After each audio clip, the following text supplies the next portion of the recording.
Good afternoon, everybody. President Trump campaigned on the promise to secure our homeland and deport violent alien criminals from our communities. That is why the American people overwhelmingly reelected him back to this office, and it's why the American people defeated the Democrat Party in devastating fashion.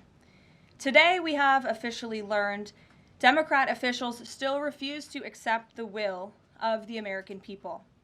Maryland Democrat Senator Chris Van Hollen rushed to Dulles Airport this morning to fly to El Salvador, potentially using taxpayer dollars, to demand the release of deported, illegal, alien MS-13 terrorists.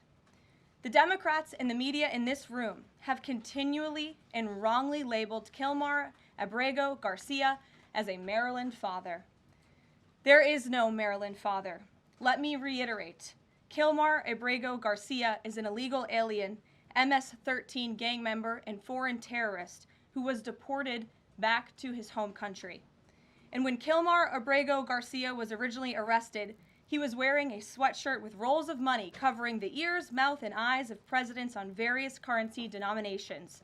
This is a known MS-13 gang symbol of hear no evil, speak no evil, see no evil. Abrego Garcia was also arrested with two other well-known members of the vicious MS-13 gang. And two separate judges found that Abrego Garcia was a member of MS-13, and that finding has never been disputed.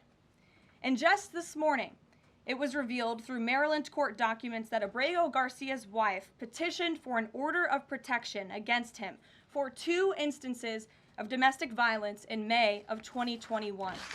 And here is the order right here. The court ordered that the respondent committed the following acts of abuse. Once in May of 2021, assault in any degree. And on May 4th of 2021, he punched and scratched his wife, ripped off her shirt, and grabbed and bruised her. This is from a court in Maryland. So not only are Democrats rushing to defend an illegal criminal foreign terrorist gang member, but also an apparent woman beater.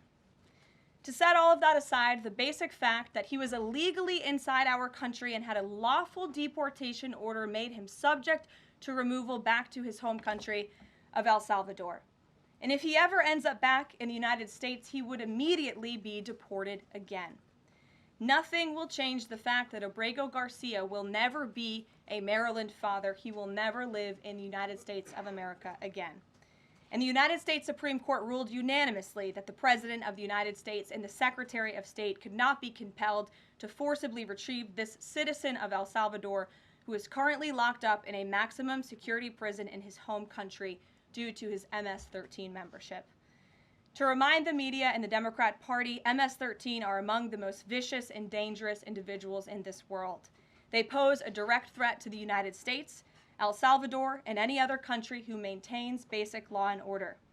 MS-13 rapes innocent girls and women, runs sex trafficking operations, murders for sport, and terrorizes law-abiding people. That's why El Salvador President Bukele made it clear this week that he will not be releasing this MS-13 gang member from his prison. But that is not enough. All of that is not enough to stop the Democrat Party from their lies. The number one issue they are focused on right now is bringing back this illegal alien terrorist to America. But where are the Democrats applauding the fact that southern border crossings just hit a historic low?